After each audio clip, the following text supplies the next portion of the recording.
My back was killing me and I couldn't even scrounge up $20. So, I bit the bullet and texted each of my 3 sons, asking if they could spot me $10 so I could buy some pain meds. What I didn't see coming was how completely out of control things would get once their wives got wind of it. Trisha, my oldest daughter-in-law, burst in first, practically spitting fire. She was like a roaring lioness, launching into a torrent of curses that left me no dignity whatsoever. Rachel, my second daughter-in-law, was right on her heels, pointing her finger at me and screaming about how I played favorites, how her husband Daniel shouldn't have to shell out $10 for me. And Nicole, my youngest daughter-in-law, was the most dramatic, collapsing on the floor, sobbing uncontrollably and threatening to divorce Jason. My heart sank. Every month I gave them my entire $2,000 pension, split evenly among them as a childcare subsidy. Not to mention I took turns watching their kids every day, cleaning their houses and cooking for them. At night I'd drag my aching back to the Santa Ana night market to sell snacks from my food cart. And every single cent I earned from that cart I gave away without a second thought. But this time I'd truly had enough. I sat on the old wooden chair in the kitchen, gently touching my lower back, a quiet resolve hardening in my heart. I was leaving. I'd already looked up train schedules and booked a ticket for 3 days from now, bound for Pineberry. It was the small town where I'd lived when I was young, the only place I could truly call home. Just as I was mentally preparing for my departure, Trisha stormed back into my little house. She practically shoved her face in mine, shrieking, "What kind of game are you playing now? Asking your son for $10. Are you trying to play the pitiful victim again? I just don't get it. Do you really not even have that much money?" Her voice dripped with sarcasm and fury. "Don't think I don't know your game. You clearly favor Daniel and Jason. You talk about equality to my face, but behind my back you're just bleeding us dry. Do we owe you something?" Mark, standing nearby, tried to smooth things over. "Trish, calm down. It's just $10. What's wrong with me giving my mom $10? But that just poured gasoline on the fire. Trisha grabbed the fruit bowl off the coffee table and slammed it onto the floor. The bowl shattered into pieces and oranges scattered everywhere. She pointed at one of the oranges, seething, "Do you know how expensive these oranges are? The grocery store sells them for $6.99 a pound. She can afford oranges like this, but she's pretending she doesn't have $10. Her eyes bulged. "Are you trying to mock me? Do you think I don't treat you well so you're pulling this stunt?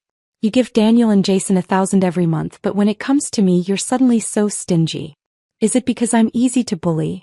With that she completely lost control, grabbing a nearby chair and smashing it against the coffee table, the TV and the side cabinet. The sound of shattering glass mingled with her furious shouts, echoing through the house. "You're humiliating me, so I'm going to make sure this house isn't peaceful either."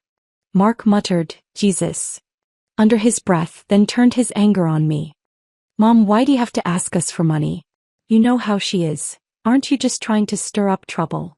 I quickly explained, "My friend gave me that orange. I was actually planning to cut it into pieces so all of you kids could try some." I thought that would calm Trisha down, but she just gave a sarcastic laugh. "Don't lie to me. Don't think I don't know how much money you have." I was about to explain that I genuinely didn't even have money for medicine, and my back hurt so much I could barely stand up straight. Just then Rachel and Nicole burst in, not even bothering to knock, and started arguing before they could even get a clear sentence out. Rachel suddenly stood up, pointing her finger inches from my nose and yelling, "Do you think you can just do whatever you want because you're old? Ever since I married into this family, it's been nothing but bad luck. Are you really going to bring up old grudges over $10? You either favor Mark or you spoil Jason. Do you have any idea how much I've suffered in this family?" Her voice was shrill and piercing, filled with years of pent-up resentment. "Grace, let me tell you something clearly. After treating me like this today when you're old and dying in bed, I won't even come back to look at you. It's probably just my bad luck that I ended up with a mother-in-law like you." Nicole cried and yelled, her voice a mix of hurt and anger. "Mom, tell me, when have you ever considered our family? Just because my husband is the youngest, he's not loved, and everyone in this family looks down on me. You add meat to the soup for their kids, but when it comes to our house there's just broth left." She angrily flung her bag and walked toward the door. "I've had enough. I'm going back to my mom's. Whoever wants to stay in this family can stay." Jason frantically chased after her, muttering, Don't be like this, don't get upset, let's talk about it back home. Daniel quickly pulled Rachel into a hug, whispering comforting words. I know you're hurting, I'm sorry I didn't handle this well, I'm truly sorry. Watching this scene unfold, my heart felt like it was being squeezed. Since they were little, I'd always told my 3 sons to respect women, to cherish and protect their wives once they married, and not to end up like their father. My own marriage had long ago crumbled to dust. He had other women while I propped up the entire household alone, living like a ghost. He never once asked if I was okay, and I didn't want my sons to turn out that way. But everything unfolding before me made it clear, they weren't much better. Not completely cold-blooded like their dad, but certainly not genuinely considerate. I'd held this family together for decades, and now I was seen as an ATM aunt rather than a mother. Rachel and Nicole slammed out the door, leaving the living room a wreck. I stood there looking at the shattered glass, overturned chairs and spilled juice, and suddenly the house felt colder than midnight. I always thought I was a good enough mother-in-law. I'd taken care of all 3 families' grandchildren, doing their laundry, cooking, school pickups, and working the night market to earn money. I did it all. I gave them all the money I earned, even topping it off with my monthly Social Security payments as subsidies. I even paid the down payments for their houses. The 3 houses were on the same street, identical layouts, all arranged by me. Every day I was like an hourly worker, cleaning for Rachel in the morning, picking up kids from Nicole's in the afternoon, then pushing my food cart to the night market at 8 p.m. to sell corn tortillas, working until 1 or 2 in the morning before coming home and getting less than 4 hours of sleep. For decades I'd lived like a spinning top, never daring to stop. That night I sat in the dark corner of my bedroom checking train tickets on my phone. I booked one for 3 days later. Destination Pineberry, a quiet, clean and unfamiliar town where I'd worked as a waitress when I was young. The next morning my phone blew up. All 3 sons called, none of them asking about my health. Mom, why didn't you take Elliot to school? Rachel had a fight with her boss today, saying you made her late. Mom, Sophie was late today and I missed my company's morning meeting. This is really inconvenient. Mom, please don't throw a tantrum. If we want the family to be well, the most important thing is for you to keep doing what you're supposed to do. We all need to cooperate, right? As I listened, I still held on to hope that just one of them would ask how I was. But there was nothing. So I could only try to explain. My back has been hurting terribly these past few days. The doctor told me to rest in bed for a few months. Otherwise, it could develop into chronic nerve compression, which would be a real problem. Mark on the other end of the phone chuckled softly, his voice cold. Mom, who doesn't have a backache these days? Don't scare yourself. Just take some medicine and you'll be fine. But ironically, just last month he'd spent over $200 on an imported back brace for Trisha's mom. For her, spending money was filial piety. For me, it was faking an illness. Daniel's tone was flat, not even bothering to give me a glance. Mom, haven't you already put on pain patches? Those things just get better in a few days naturally. And watching a kid isn't a big deal, is it? Jason didn't even care about my pain. He frowned, then leaned in closer and said, Mom, how much money do you have left? Transfer it all to me first, I'm short on cash. At that moment, the flicker of hope in my heart was extinguished completely, like a candle blown out by the cold wind outside the window. That night the pain was so severe I couldn't even turn over. I just lay flat on the bed sweating. The door gently opened and Emily quietly walked in, my oldest son's daughter, Trisha's child, 9 years old, and I'd been taking care of her since she was a baby. She walked to the bedside, her small hand gently placed on my wrist. Grandma, Mom was really upset today because you didn't go to the night market. She said it was her day to collect the money, and since you didn't set up the stall, she lost a night's worth of cash. I sighed, my voice barely a whisper. Grandma's back hurts too much today, I can't walk, I can't go out. Emily bit her lip, looking down and fiddling with the hem of her clothes, whispering, I told her you weren't feeling well, but she still insisted. This month has 31 days, and for the past 2 months Aunt Rachel and Aunt Nicole each got an extra night's money. Now she says it has to be her turn to make it up. In that moment, it was as if someone had heavily pressed me into reality. I had run that stall for 30 years through wind and sun, never missing a day. With that little food cart, I had saved enough money to buy each of my 3 sons their own houses. But after they all got married, Trisha was the first to get an idea. She said her family urgently needed money and asked if I could front a few nights' stall income to tide them over. I agreed without thinking twice. But I worried Rachel and Nicole would misunderstand, so I simply let them take turns too. Everyone got 10 days worth of income per month. I naively thought that by dividing it equally I would earn their understanding. And the result? They were each smarter than the last, even creating a spreadsheet. Who had taken money on what day, who had missed a night last time, who had taken 2 extra hours this month. They remembered every detail clearly. Mom, you've done so much for us. We'll definitely treat you like our own mother and show you filial respect. They had said that once. And I actually believed them. But the reality was, the more I gave, the deeper their demands became. If only this month had 30 days, Emily mumbled softly. Mom wouldn't be so angry. Just then Trisha burst into the room like a whirlwind. The moment she saw me still lying down, her face instantly turned darker than the night. She pointed at me unceremoniously, yelling, "Grace, what exactly do you want?" I stared at the ceiling, my voice cold. "I don't want anything." She fired off questions like a machine gun. "Didn't you say you treat all 3 daughters-in-law equally? Then what is this? Today is my turn for the income and you're lying in bed saying your back hurts and you can't go to the market?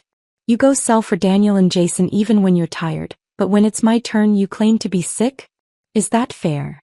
Her voice grew sharper and sharper, her finger practically poking my face. "Grace, I'm telling you, if you don't go to the market today, don't expect us to take care of you in the future. Don't even think about finding someone from our family for your old age." I slowly shifted my body, gritting my teeth through the pain, and managed to sit up halfway, looking at her face. "Rely on you all? I can't rely on you now, so you expect me to in the future? Don't even dream about it." Trisha clearly hadn't expected me to talk back like that. She jumped up like a cat whose tail had been stepped on, her voice hitting its highest pitch. "Fine, you're finally showing your true colors. You want to give all your money to Daniel and them now? Don't dream about it. You want to cut ties?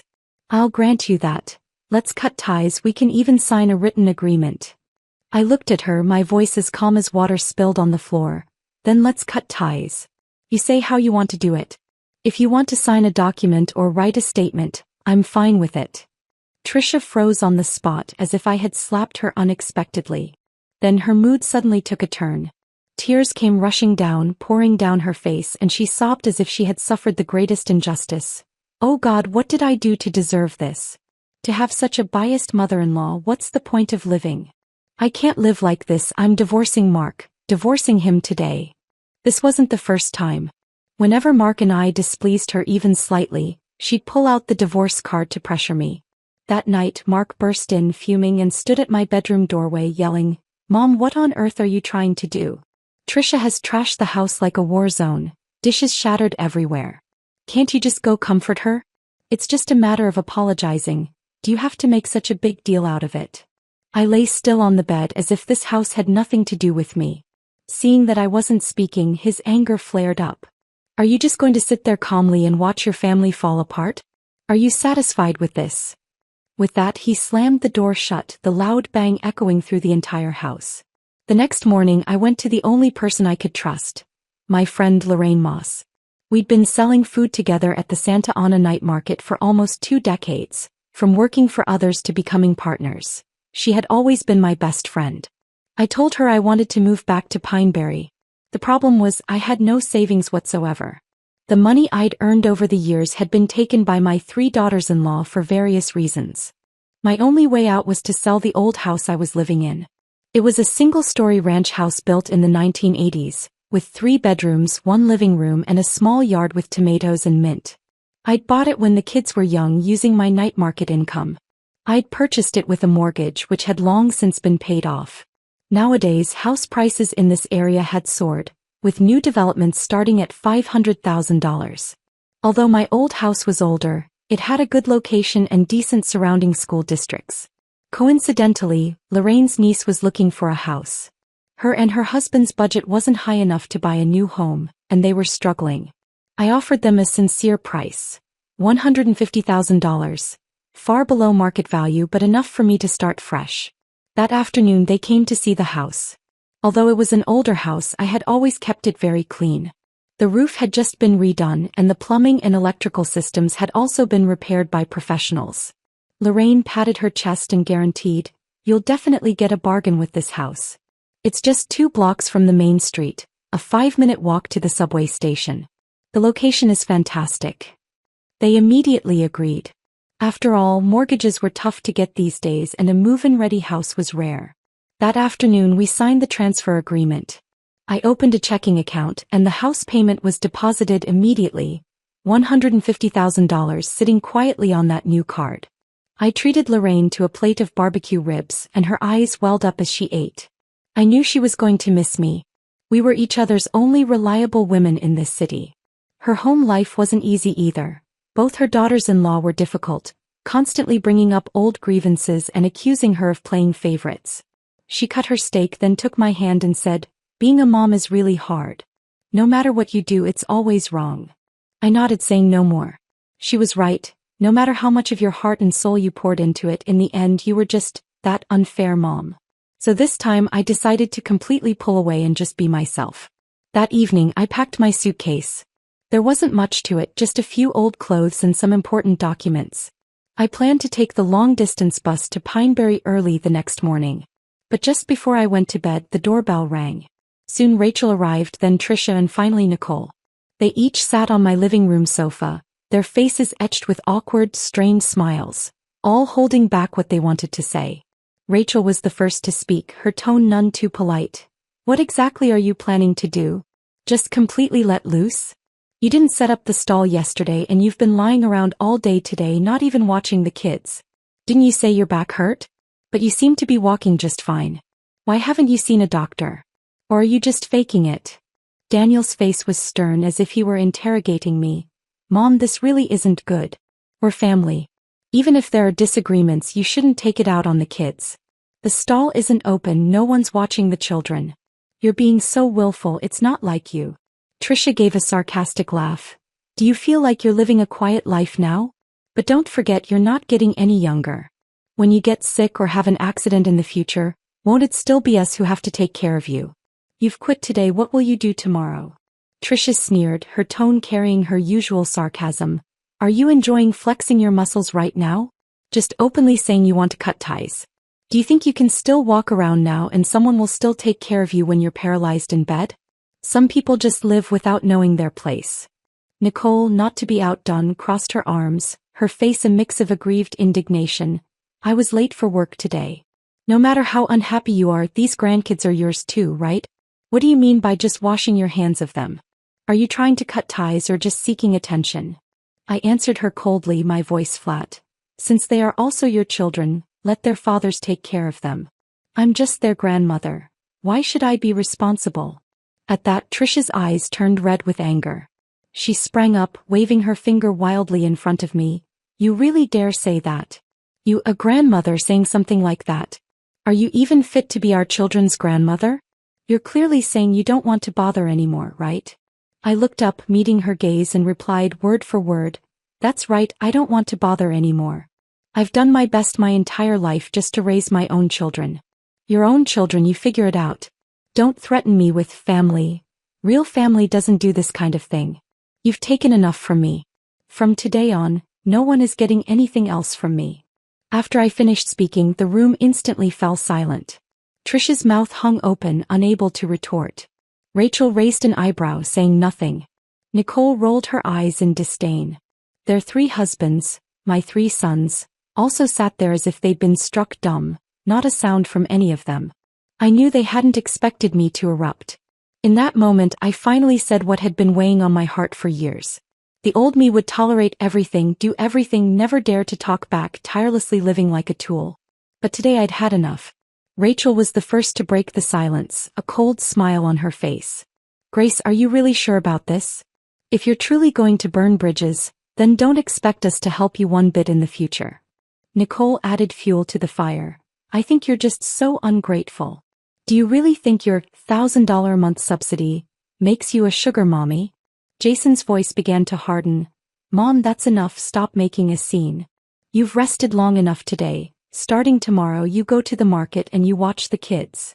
Nicole directly grabbed Jason's sleeve, yelling at him, Let me tell you clearly, if she keeps acting up and not working, I'm not staying in this marriage.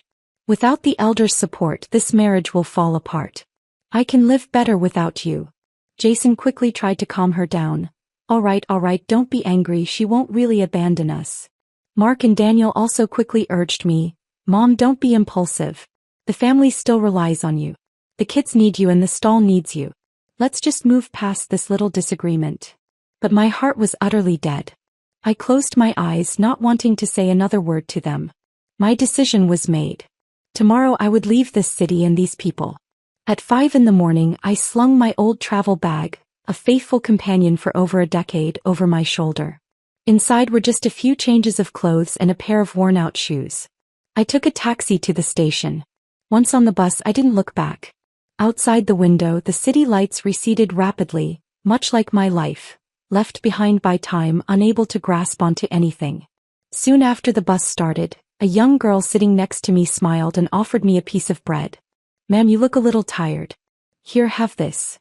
Her smile was pure and genuine, just like how my 3 daughters-in-law had smiled at me when I first met them. Back then, they had looked at me with such tenderness, saying, "We'll be family now." But tenderness has an expiration date.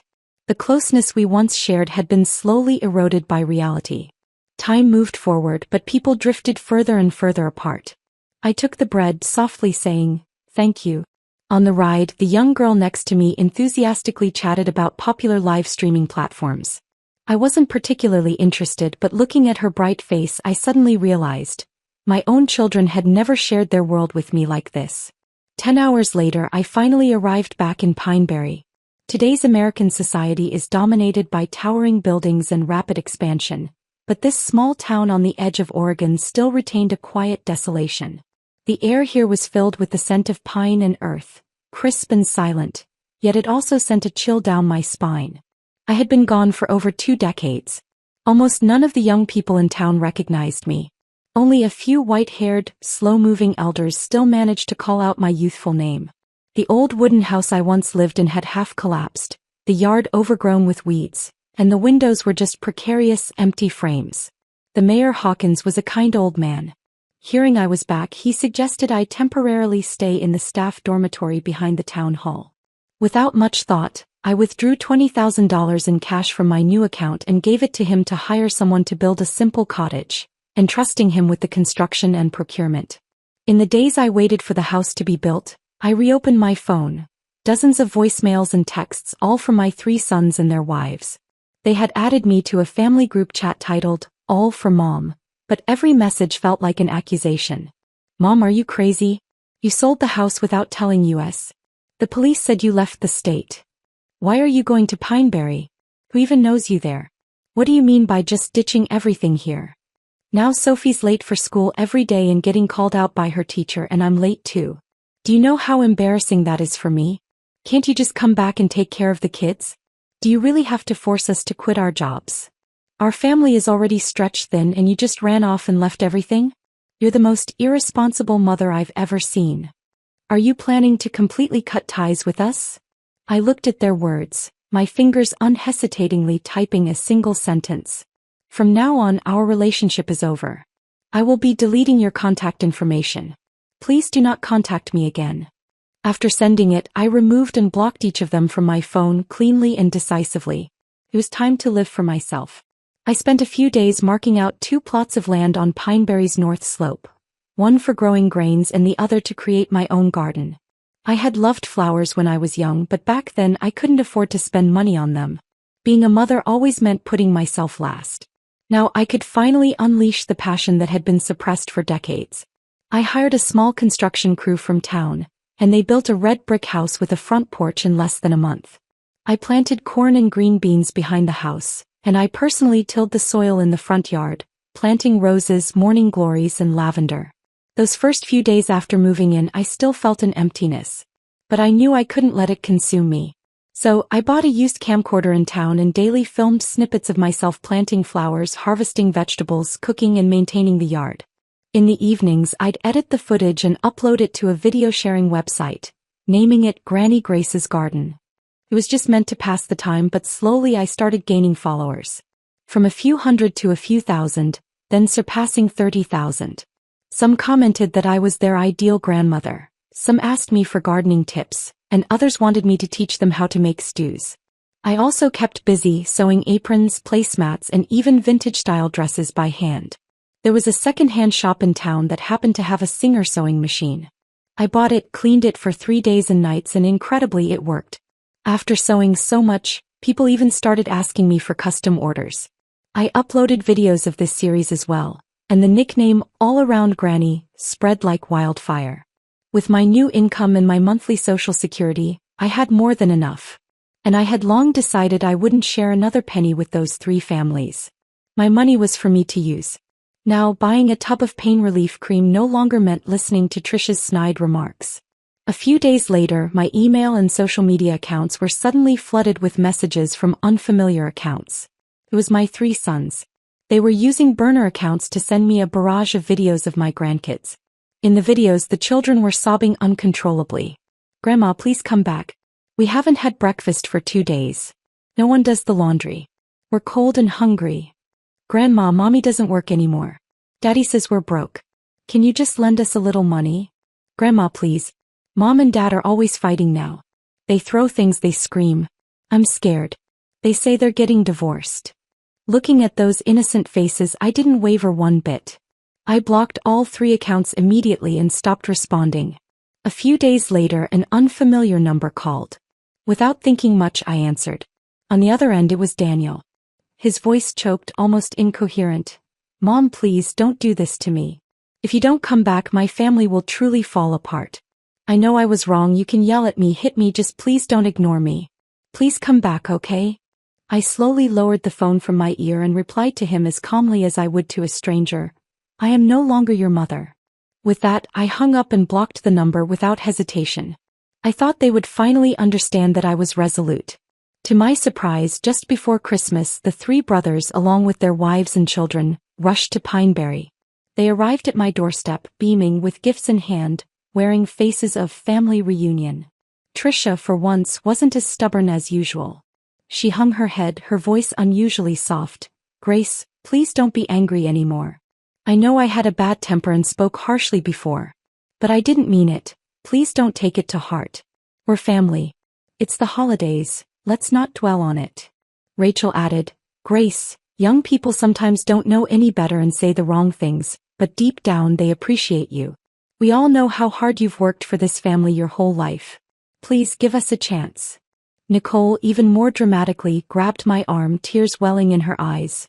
"Dear Grace, you don't know how much I've regretted these past few days. It's not that I didn't want to come. I truly couldn't get away. But I really wanted to apologize to you in person. Please, come back with us for the holidays, okay?" My 3 sons stood straight, each more respectful than the last. The grandchildren swarmed around, looking at me with pleading eyes. "Grandma, it's too cold here. Please come back home. I miss your cooking, Grandma, and how you used to walk me to school. Please, we want you to come home. Please." I looked at them, the tears, the apologies, the children's pleas, each more moving than the last. But I knew perfectly well. These people weren't truly remorseful. They just wanted me to come back and continue being their tireless, uncomplaining, unpaid nanny. I pulled my hand free from Nicole's tight grip, my voice as cold as ice. "I have cut ties with all of you. Even if you knelt and begged me, I would not go back. And I will not forgive you." Mark's face filled with shock. "Mom, why are you being so absolute? You're our mom. Is it really necessary?" I stared at him, expressionless. "I don't know your lives and I don't want to know. But my life now is very good." The expressions on the 3 couples' faces instantly froze. Astonishment, anger, and unease intertwined, but they didn't dare say another word. However, they didn't give up. 2 days later, they started seeking out the town's priest, the supermarket cashier, and even Mayor Hawkins. Anyone I knew, they tried to enlist to plead their case. But no matter what they said or who tried to persuade me, I had only one reply. "I don't even care about my own sons anymore. What do you think my daughters-in-law could possibly offer me?" After my statement spread, the entire town understood my unwavering resolve. Perhaps it was at that moment that my 3 sons finally realized they had lost me. As I was about to close the door, Zach suddenly crouched down and hugged my legs. He lowered his head, gently stroking my knee like a child on the verge of breaking down, choking out, "Mom, I know you're hurt. I know I messed up. But I'm stuck in the middle and it's been so hard. Can you just, please, let it go?" I looked down at him, only a deep sense of disappointment remaining in my heart. "I worked tirelessly to raise you," I said calmly but firmly, "to put you through college, help you buy a house, teach you how to be a responsible husband. But all of it was not so that I would have to suffer to earn your current conflicted attitude." He silently hung his head, repeatedly apologizing. But my heart was already like still water, completely undisturbed. Trisha, standing nearby, was tearful, her voice tinged with panic. "Grace, ever since you left, the house has been in complete chaos. Taking care of the kids by myself is truly exhausting. I beg you, please come home and help us." I scoffed, retorting, "You're exhausted taking care of one child? I used to take care of 3 children, cook, do laundry, clean, and work at night delivering newspapers. Do you think I wasn't exhausted?" Trisha was speechless for a moment, then awkwardly explained, "I didn't mean it like that, please don't misunderstand." I didn't bother to engage with them further. I turned and firmly locked the door. Outside, heavy snowflakes were falling and the wind blew as cold as a knife. They knocked, called my name and pleaded with me, but I remained utterly unmoved. That night I slept more soundly than I had in years. The next morning my phone wouldn't stop buzzing. I opened my social media and instantly understood why. My 3 daughters-in-law had filmed last night's scene and uploaded it online.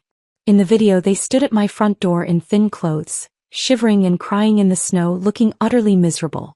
The caption read, "Came home to apologize but locked out by mother-in-law all night long.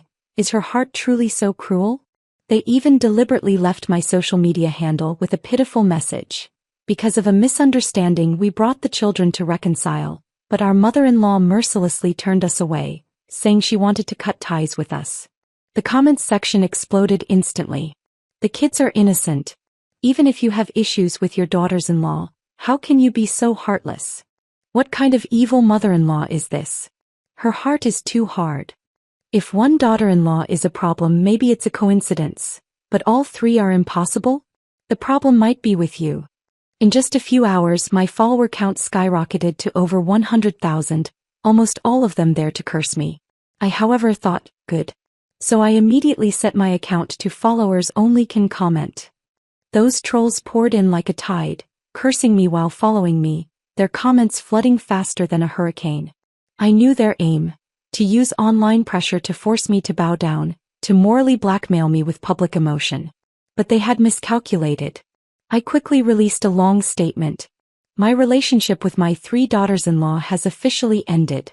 You may choose to forgive their malicious actions, but I do not accept their fake apologies and dramatic moral pressure. I don't live online, nor do I live for likes. I have my dignity." When that tactic didn't work, they escalated. They publicly slandered me on the platform, accusing me of mistreating the children, even fabricating rumors like, I forced my grandkids to clean toilets, and I didn't feed them. The trolls grew in number and the traffic intensified. But I was ready. The day my follower count broke 1 million, I officially released a clarification video. In the video I laid out their chat logs, voice messages, payment screenshots, and even recordings of their arguments over $10 in the group chat. I even included examples of their past insults towards me, as well as the nanny bills and health insurance I had paid for their children. At the end of the video I looked into the camera and calmly asked, "I raised 3 sons. Now they and their wives demand that I continue to serve them like a servant. And when I refuse, they collectively launch a public attack against me. I ask you, do I not deserve basic respect?" The moment that video dropped, the likes instantly surpassed 1 million. The comments section began to fill with a massive wave of dissenting opinions. Turns out this old lady isn't someone to be messed with. I was so easily swayed at first. Absolutely shameless. Draining their mother-in-law dry and still not satisfied, then cursing her over $10? I would have cut them off ages ago. I hadn't expected it either, but all the performances and words they had used in front of me were dug up by netizens. Screenshot after screenshot flooded the comments section, and the overwhelming criticism caught them off guard. The 3 daughters-in-law became public enemies overnight. They were furious. They rushed to my doorstep, filmed themselves cursing me. "What do you think you are? You cut ties and really think you'll live long? You'll be lying in bed with no one to care for you sooner or later. Let's see how you die. After cursing, they turned and left. And then they genuinely disappeared. For 2 whole years there was no news. For the past 2 years, I'd become a genuine internet sensation, even putting our little town on the map. The mayor approached me saying, "You're the town's calling card now. Could you help us all with development?" I agreed. Not for the spotlight, but because I've never pitted myself, never relied on a man. I've always stood on my own 2 feet. I'd hauled cement, squatted on the side of the road selling hot dogs from a cart, and even taught myself fashion design. Now that I'm older, my spirit hasn't aged a day. I know that having the opportunity to help others build better lives is how I honor my age. I became the town's online personality, helping everyone with renovations, planting fruit trees, and setting up bed and breakfasts. Before long, tourists flocked in and everyone's income steadily improved. I even opened my own small clothing boutique, employing over a dozen women, each earning $5,000 a month. My life grew increasingly comfortable. Then one day Mark reappeared looking disheveled, standing in my yard.